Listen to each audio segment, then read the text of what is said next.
What is it that the globalists are so afraid of if the US and Russia work together?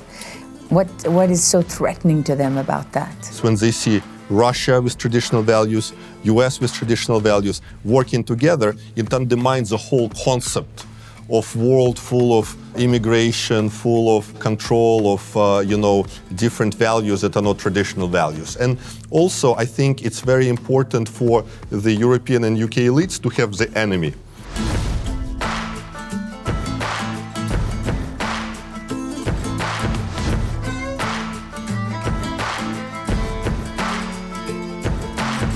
Welcome to this episode of Rogue on the Road with Lara Logan. My guest is Kirill Dmitriev. Hi. We are here in Moscow. Kirill has a unique portfolio within the Russian government. He is both the investment special envoy to President Putin for investment and also has become unofficially the envoy for closer ties between Russia and the United States because of his history with the U.S., going to high school in America. University, yes. And to university. Yeah. And because of your public position, in fact, as head of Russia's Sovereign Investment Fund, for diplomacy, a diplomatic end to the war in Ukraine. So as I understand it, and you correct me if I'm wrong, you have been right there in all the negotiations. You were sort of the Russian counterpart to Steve Witkoff, President Trump's envoy. And you just recently commented on the latest conversation between Russian President Vladimir Putin and Donald Trump, in which was an extraordinarily long phone call, right? More than 2 hours. Yeah. And you said publicly on X that there were a number of subjects discussed, and I'm curious because I'm nosy and I'm a journalist. What else did they talk about? Well, I cannot go too much into details, of course, because, the official spokespeople have to do that. But all I can say, it was a very important dialogue. Yeah. And I think we need to go back a little bit in the history. And the history is that really Biden and his team not only destroyed any relationship with Russia, but they destroyed any dialogue.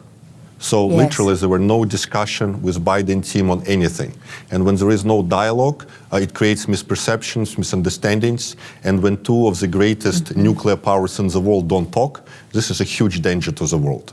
So I think what's very important and what's very different with President Trump and his team, there is good dialogue.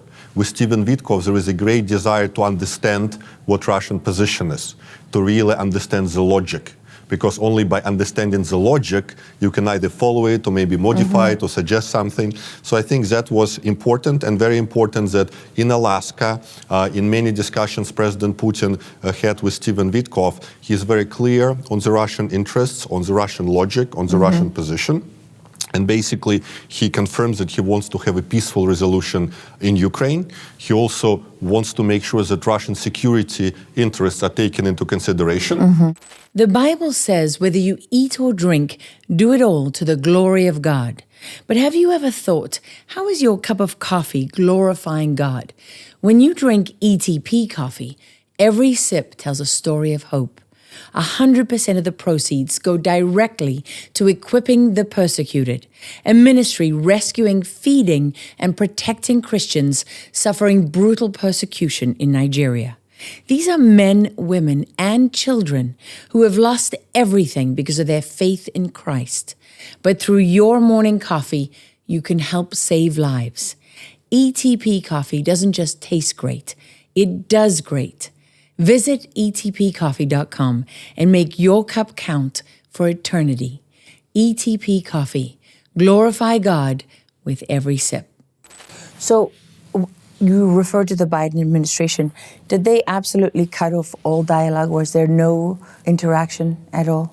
There was no interaction. There were maybe a couple of interactions, some security phone calls, but literally no discussion, no dialogue. And the logic was, let's separate Russia. But that approach didn't work. Isolate. That approach didn't work because Russia, of course, is working a lot with Global South, and President Putin is talking to lots of global leaders. So basically, Biden tried to defeat Russia strategically. He failed. He tried to isolate Russia strategically. He failed. And basically, he created a very, very dangerous World War III prone environment. And when Trump team came, it was great they sent Steve Witkoff, because in the first meeting with President Putin, he didn't lecture about the US position. He didn't say, this is what you have to do, this is what you have to do. He just said, please explain what your logic is, what your goals are, how do we see the world, how we can work also in other areas, in the Middle East and others. And I think that is a huge, huge important way, because only that allows us to understand what we agree on and solutions. So something interesting here that I want to just try to understand. The US and Russia obviously have a history during the Cold War of being at war. What's odd about that is the US and Russia fought on the same side in the Second World War. Yeah. And then almost overnight they were enemies. So no one has yet fully explained that position.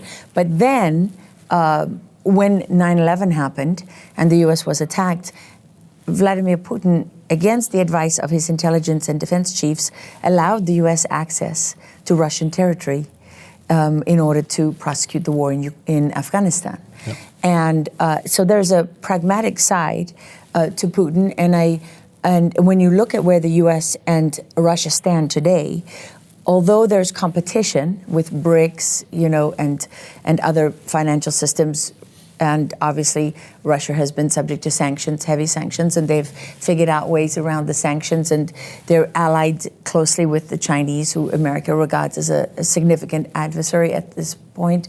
But at the same time, there's a lot that the US and Russia have in common, certainly that Trump and Putin have in common, especially in terms of the globalist worldview, when it comes to woke politics, for example. Yeah. So I wonder, what do you see as the things that are currently uniting the United States and Russia, and what has prevented these two nations from working together?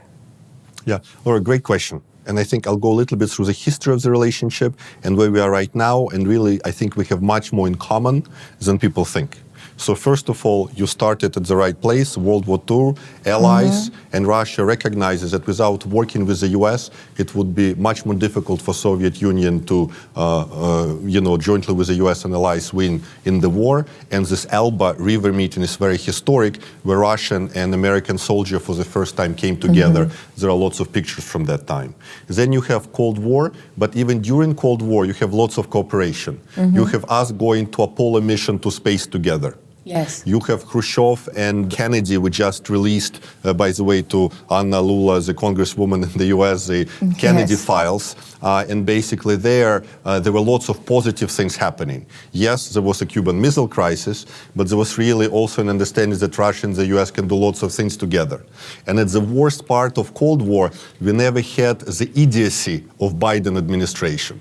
So it was really idiotic approach. Because in Cold War, people understood that Soviet Union was different, but they respected Soviet Union and tried to find ways to discuss and cooperate. The stupidity of Biden, Jake Sullivan and others was to try to do the impossible, to completely, not talk and hope that things will resolve. So let me go back to how traditional values and other things unite us.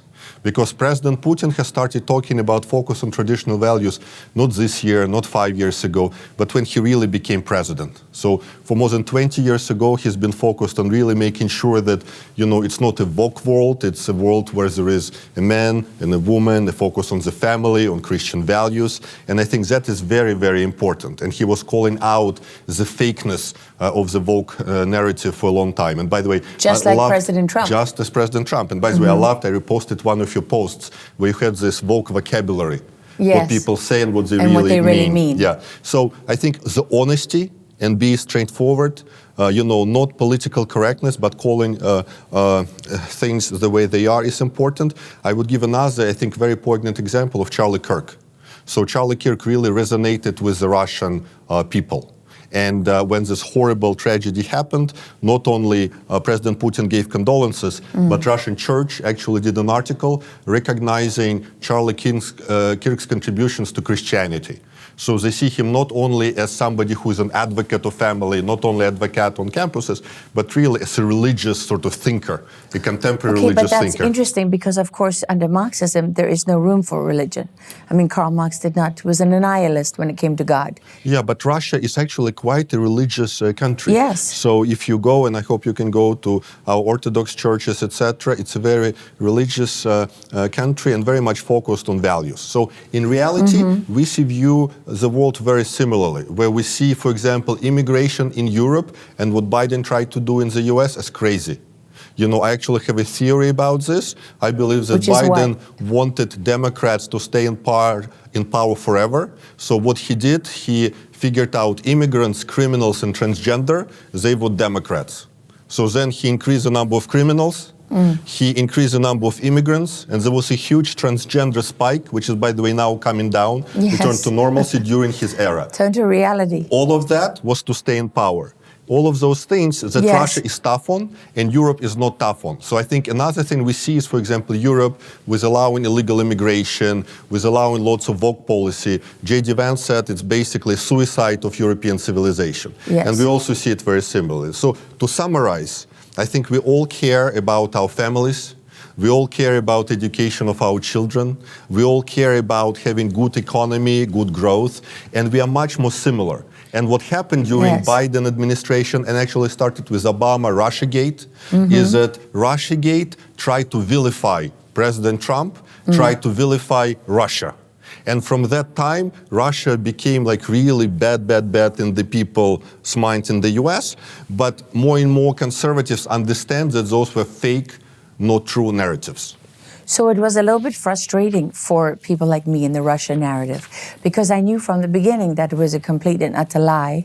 And I was hoping that Russia would speak up more forcefully and provide information. Like when Lieutenant Colonel Vindman was testifying in Ukraine impeachment. I know Russia has evidence that Vindman is a Ukrainian spy. Why don't they provide it? Because Biden prohibited Russia Today and other networks to broadcast in the US. The bastion of free speech banned Russia Today. Russian really news was banned. Then it was difficult for Russia to get any idea across.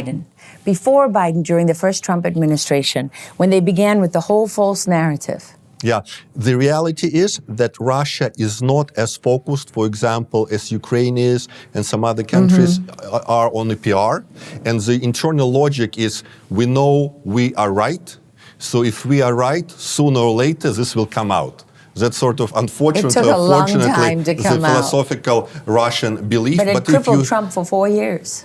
And then it led to the theft of the 2020 election. Yes, but basically, and by the way, I was also on the Mueller investigation. I'm proud to have my 13 pages report on Mueller investigation. And all it basically shown is that when Trump won, I saw an opportunity to bring Russia and the U.S. closer together. So I started having discussion with some people in the U.S. because I was educated in the U.S. I believe I have a unique background to bring U.S.-Russia closer. And I had some good discussions. No laws broken. No negative things happening. But just because Russia was made by Obama so toxic that any discussion with the Russian became toxic, then they spent lots of US taxpayers' money investigating, not finding any wrongdoing, but really having the stigma of putting people in Mueller report, convincing Americans, convincing Russians, you should not speak to one another. You should really stay away from one another. Which is ironic because it was under Obama when Hillary Clinton was Secretary of State that she made the big show of the Russia reset button. Remember that? Exactly, yes. So when it was convenient, it was Russia reset. But when it was, we need to find a way to overcome Donald Trump, then it was Russia collusion. Exactly. And they switched the narrative. And we are so glad that, first of all, U.S. administration is discovering documents that prove that. Yes. And I think that's but very important. But don't you have some documents that prove that? Again, that's a different department. So I'm in Department of Economy, I'm in Department of Investments, we have some security services, maybe they have something, but I also wanted to be... Well, maybe you can introduce me to them, because I would love to see those documents. Maybe. Let's ask them if they want to. But, I'm going to hold you to that. Okay. And then also we are thankful to X platform and Elon Musk, because but I can't even get on X without a VPN. For the first, well, yes, but I'm on it, and VPN works. Yes. And I think X became the first platform to really share our viewpoint directly. So why is it banned? Well, again, I think we see that, first of all, I didn't make, of course, any of those determinations. Sure. It's determined by other bodies. But we really felt, and by the way, also I can tell about some of our vaccine experience where Russia was a lot under attack by lots of USAID paid people, other outlets to really try to undermine Russia. For example, we developed a vaccine which was not mRNA vaccine. Our vaccine was really natural because it's based on human adenovirus, a natural cold virus. You can almost call it like a natural vaccine. Humans lived with this adenovirus for the last 20,000 years. Each of us had cold. So how do we know it works? Not negatively, because we're used to it. Unlike mRNA, Russia kept its borders closed, didn't accept any of the international but what we had big pharma try to attack Russia, try to attack our vaccine, try to destroy our vaccine, try to convince our people not to be vaccinated by our vaccine. So literally there are forces, and I'm not imagining them. I mean, you look at USAID report, you see billions of dollars going to basically regime changes all over the world that try to undermine Russia. And in that regard, Russia, I think, is taking some steps to protect itself from those, well-paid, well-funded attacks. Yes. Is it fair to say, though, that's what nation states do? Russia also does some of that against the U.S.? I think really no. So to my understanding, this is not a Russian way of doing things. I think the US neocons have this belief of really trying to put change of regimes, be very active outside. Russia, to my knowledge, has never tried to really overturn anything in the US. Basically the position of Russia is stay away from us, let us be. Lenin sent adversaries all over the world but Lenin to was identify fissures. But Lenin was a long time ago. I So know, I'm but talking you about can't modern pretend that- Russia. Okay. And modern Russia definitely didn't have programs like the US to really Marxism billions in the United of dollars. States, cultural Marxism, all of those are well-documented efforts to infiltrate U.S. society and take it over from within. Lara, but I would say not modern Russia. Because what happened with modern Russia is that obviously it wanted to work with the West, open itself with the West. And really, President Putin went out of his way. And we can get bogged down in those things, but there is no question. Whereas some people in the US, the deep state and neocons, they declare openly they want to have regime change here, regime change there. This is their goal. This is their mission. Russia doesn't do it like this. Russia basically says, look, we have our own way of doing things. President Putin is one of the most popular leaders in the world, and it's genuine. He is loved by people. Let us be with our own way. And we'll let you be with your own way. But don't you, with your focus on transgender, immigration, and other things, lecture us on how to do things. And I think that's sort of the very genuine spirit that defines lots of things. Yes, I think anyone can understand that spirit, right? We're tired of being lectured. People all over the world are tired of being lectured. Exactly. And told how to think and how to be. And that's why we believe there is a conservative revolution, frankly, happening all over the world. People's revolution, yes. People who are tired of having false narratives, who are tired of being manipulated, really openly finding out the truth. But do you think there's an irony that a lot of this woke ideology comes out of cultural Marxism?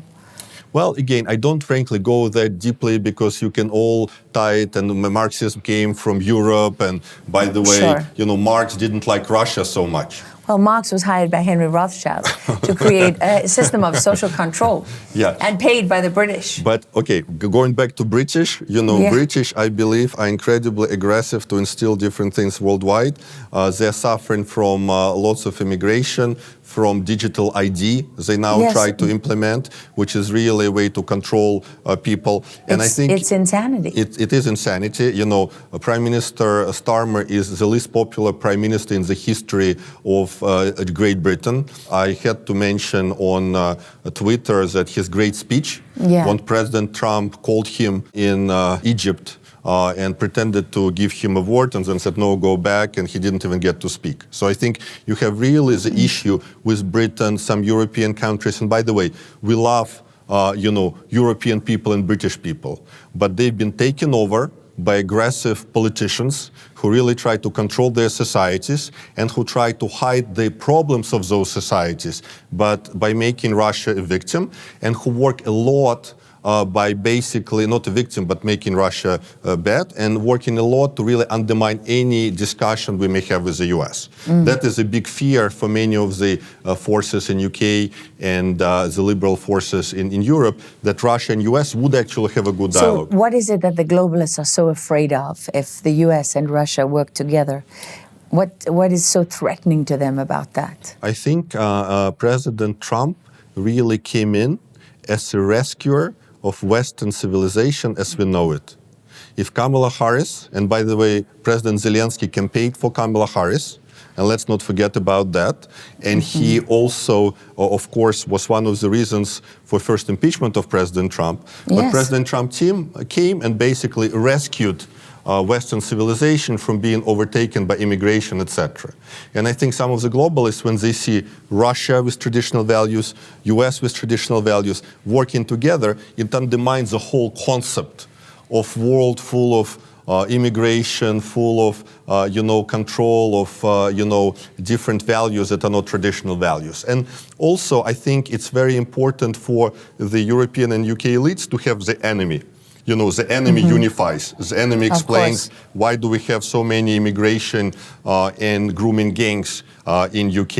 You basically say, oh, don't think about it. They're Russia not grooming gangs, is they're enemy. rape gangs. Well, you said it. that raped young girls for generations. Yeah. So, but on X, on traditional values, we can talk about this, about issues that are being hidden by some of the UK elites. So you mentioned that you were educated in the US. Can you tell us a little bit about that? Yeah, so I had a really great benefit of actually living with an American family, and then I went to Stanford as an undergraduate, and then I went to business school, of course, and I worked for some US companies, and it was a very positive experience because I basically... Goldman Sachs yes, and Goldman McKinsey. and I went to Harvard Business School. But basically what... We won't hold that against you. Yes, I know. But I always wanted to go back and use this experience in Russia. But I think what I really enjoyed about the US is the concept of meritocracy.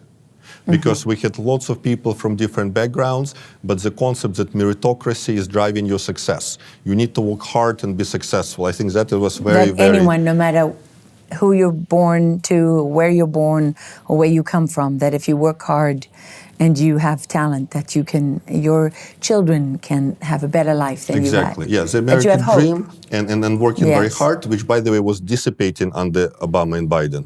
Because the different Because they were policies. becoming more Marxist. Exactly. So that was very positive, and as a result, I really believe that there is a complementarity. And by the way, President Putin also mentioned that in Arctic, we would love to have US companies participate in our oil fields, in our gas fields. Well, there's cooperation in the International Space Station. Yes, and by the way, yesterday I tweeted about maybe we should have a tunnel connecting US and Russia. And with Elon Musk's Boring company, the tunnel can cost only $8 billion. And the original price was $36 billion. Wow. So we have modern technologies that can really unite us. And yes, of course, we also have to be cognizant that many people in the US don't want Russia to get close. They have interest in, basically weapons sector and other sector. Yes. But I think at least having dialogue, at least having better understanding of one another is definitely in the interest to avoid security risks worldwide. So you mentioned that the UK is moving to a digital ID, but one of your main allies, China, is way ahead on that with a social credit score and digital ID and everything else. Yeah, but China is not hypocritical about it. So one they're way just is blatantly to say, abusive. well, I would as not opposed use to pretending that. to be nice. I will not be anti-China today. I think, they have their own way of doing things, and they're very transparent about it. They believe that this control is good for society. And I'm not saying is it good or not good, but at least they are open. What happens in UK is that UK government lies. And it says, no, we are a free country. Yeah. No, we don't have But mechanism that's and like control, saying whereas they do. I'm a serial killer, but I'm going to tell you I kill people. So that's better than someone who pretends. Yeah, Lara, you are not going to get me to be anti-China because No. I actually believe, there is a great book by Kissinger on China, and it explains sort of the logic, the Kissinger is another civilization. globalist. I agree. I'm not saying we have to agree with his conclusions, but again, Russia and China have been doing many things together. Yes. And just as we said, Russia has never had an idea, let's try to change China. let's try to change the approach. We just take it as a given.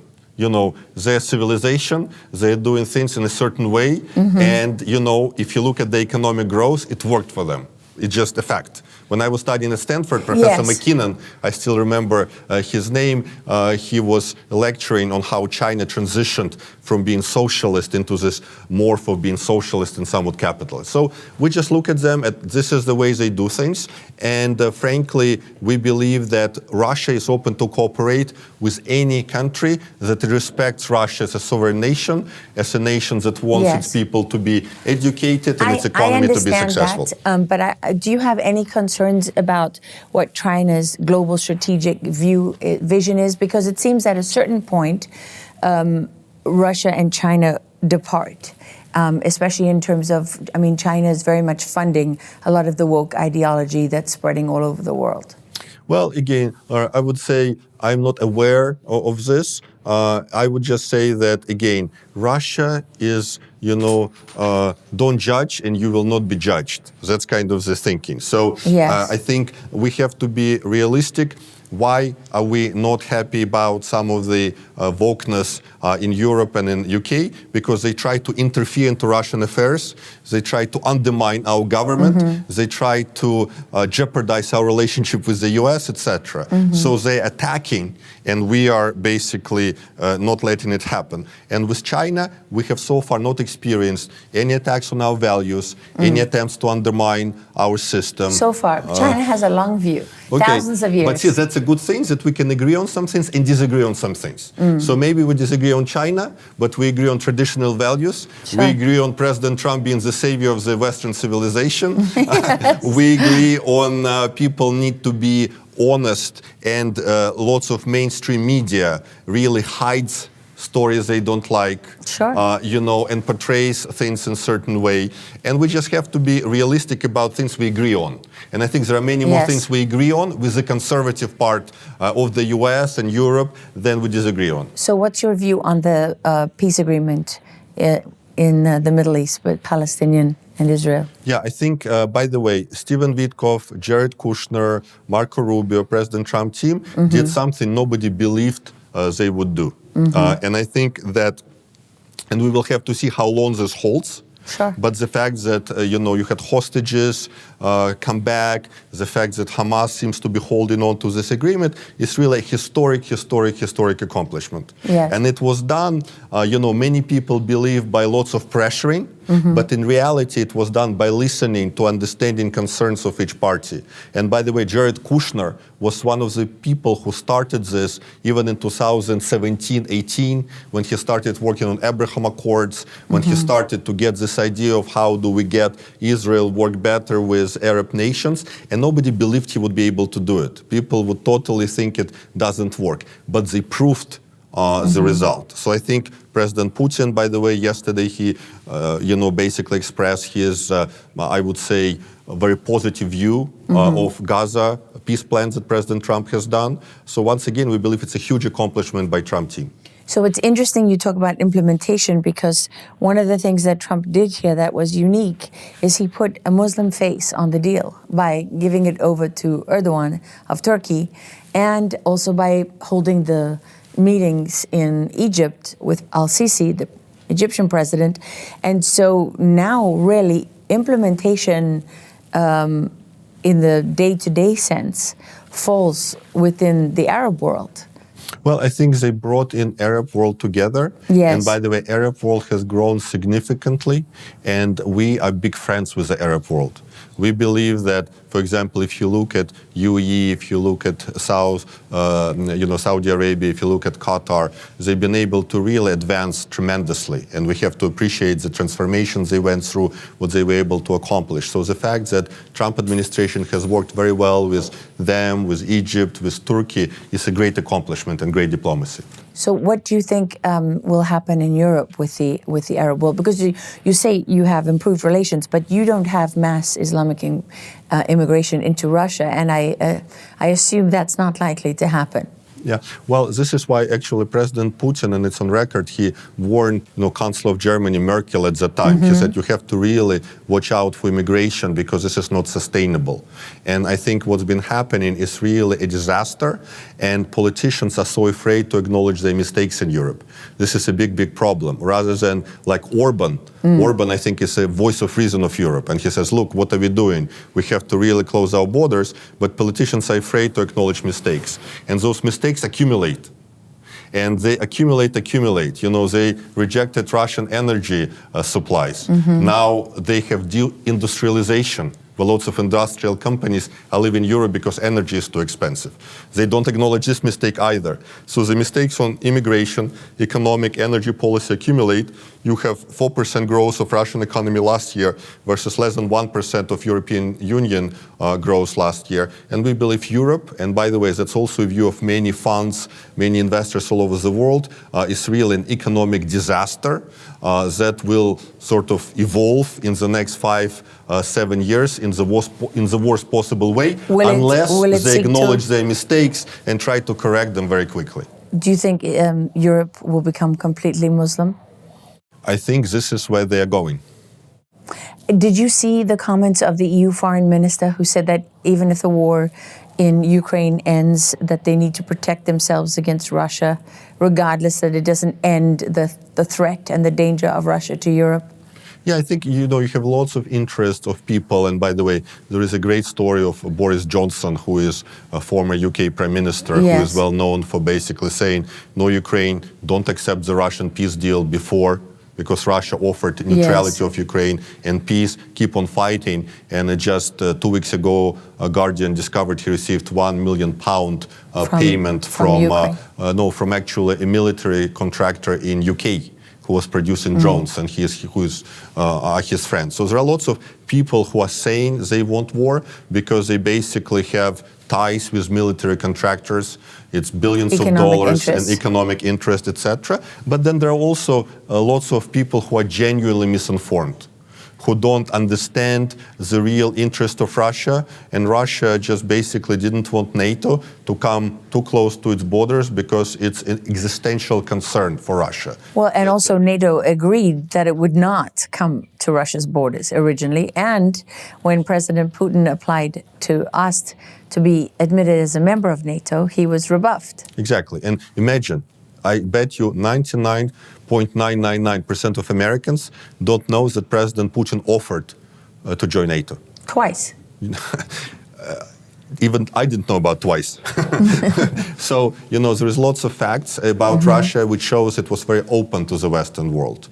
And it really basically wanted to work together. But I think now, going to a positive thing, we can't have a positive work with the Trump administration. We appreciate what they're trying to do. We've been able already to make some progress. For example, we had ceasefire on heating energy infrastructure, which was a result of President Trump's work. So I'm quite hopeful that once people understand the reality of the situation, there will be a peaceful solution. And I've been working very, very closely with some of the key people in the administration, of course, our diplomats, to make sure this peaceful solution in Ukraine happens. So I know that you went to Davos a lot. Your whole background is investment and finance. You're head of the Sovereign Investment Fund for Russia, which is a big deal. But I saw also that you were a young global leader at the World Economic Forum. That's the kiss of death in America, right? Because people see you then as a globalist. Are you? No, I'm not. And you have to say, actually, World Economic Forum, after, what happened and the conflict in Ukraine started, nobody from Russia has been going there. And I think it was a useful experience to understand how it works, how the system works. We need to understand, how does it work. But of course, no communication with anyone from Davos or from the Davos elites, so-called, in the last 3-4 years. And I think more importantly, I think people really need to understand what we stand for and how genuine we are. So I'm not calling out, for example, UK digital ID because somebody asked me to do it. I just know what it will lead to. I'm not calling immigration in Germany, where I have lots of friends, as a total issue because somebody told me it's just happening. And what we don't like about globalists' elites is that they control lots of mainstream media narratives. It's very difficult to break through those narratives if you're Russian. It's called information dominance in information warfare. Yes, and that's why, I'm proud that I have my, 70,000 follower account on Twitter, where I diligently share my stories and my views, not because somebody tells me. Nobody told me to be on Twitter, to share this, to share that. That's a real perspective. But it's because we want to show Russian perspective, and it's very non-globalist. It's a conservative, traditional values-based agenda. What does victory in Ukraine look like for Russia? I think President Putin in the beginning outlined the goals of Russia, and that is also to protect Russian-speaking population. Crimea and I think and Crimea Lugansk, and Donbass, yes, Lugansk, and basically I think many people don't understand the history, and we are not going to go a lot into history, but basically we had Russian-speaking population that was attacked by Ukrainian army, and that's a fact. And we are not going to go into political... And that's before the war. Before the war, not covered at all by the Western press. And basically, so I think the goals have been outlined by President, but once again, I am focused much more economic, investment cooperation, working with the US. It's more for politicians and diplomats to, follow that track. And what I see is that some people in UK, in Europe, in Ukraine, trying to undermine some of those understandings that emerged in Alaska. Because Alaska summit has been very positive to outline what the end solution can be. I think. Who are those people? Well, I think again, it's lots of people in UK, some people in Europe, and what I will not name names, but what is happening, I'm trying to be diplomatic, but what is happening there is that people say things that they know cannot happen. So people say, no, Russia has to completely withdraw to its borders. So they set it up to fail. So they set it up to fail. That's a good English expression. I'll use it in the future. So they set it up to fail, and with that, they really do great injury to Ukrainian people because they leave unrealistic expectations and prolong the war. And I think it's very important to finalize and finish the war, but have realistic expectations of what the real solution can be. What is acceptable to Russia, what's acceptable to Ukraine.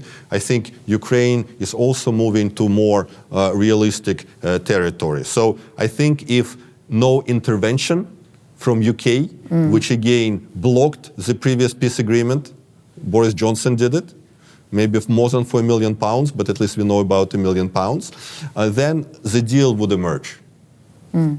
So is it frustrating to have to deal with someone like Zelensky, who, was an actor and a comedian who's probably better known in Ukraine for dancing in high heels and leather before he became president? I mean, does he strike you in negotiations as a serious person? Yeah, again, for our politicians and diplomats, because I do not want, if you look at my X account, I try not to attack anyone, from personally, etc. Because again, I think at the end of the day, everybody has sort of their own, story and their way of looking at things. I think it's very important that people try to finish the war as soon as possible, based on realistic solutions, and maybe even some of the people who've been aggressive before on trying to prolong war will find some epiphany or will find some logic to actually try to finish the war sooner rather than later.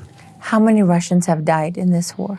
Again, I'm not aware of the figures. It's, maybe our military knows this, but I don't know the numbers. What does it cost Russia, since you're the money guy? Well, I think, once again, the Russian economy, and this is a big misperception. People think Russian economy is collapsing, things are bad. Russian economy grew 4% last year. UK grew less than 1%, EU grew less than 1%. Of course, the cost is significant. But, what is the cost of having, security risks to Russia, of Russia not existing? How do we price that?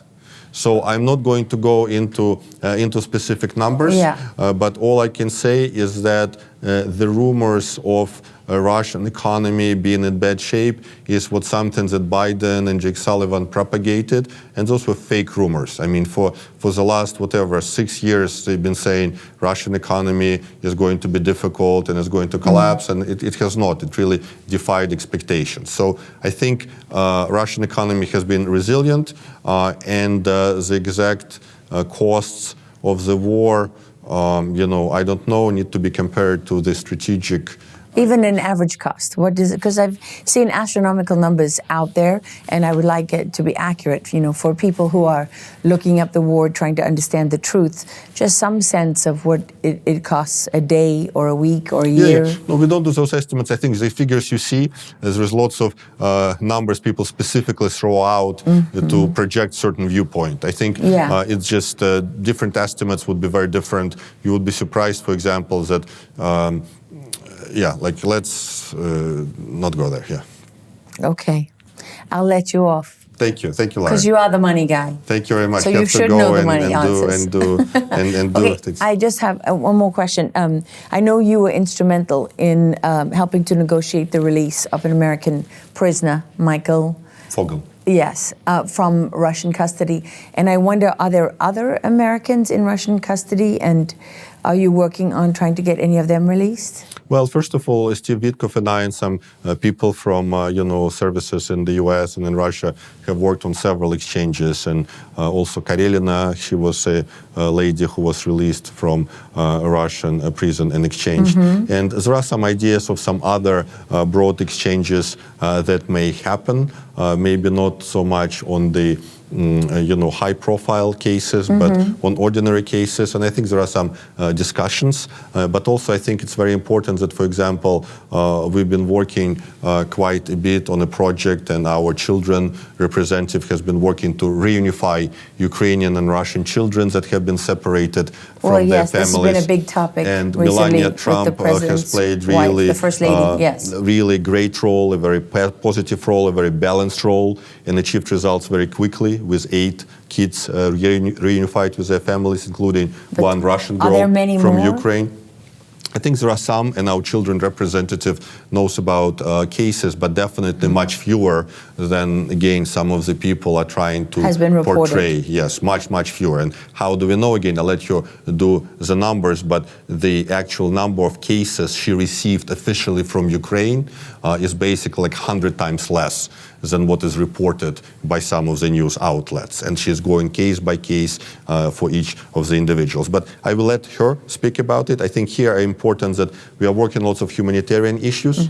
Melania Trump has been very helpful in addressing those issues, and we hope that she also will bring some transparency into the issue, because there are so many numbers flying around from each side. I think her involvement will not only help reunify families, but will bring transparency into that issue. And why did you pick the prisoner issue? Was it important to you personally, or was it just a job?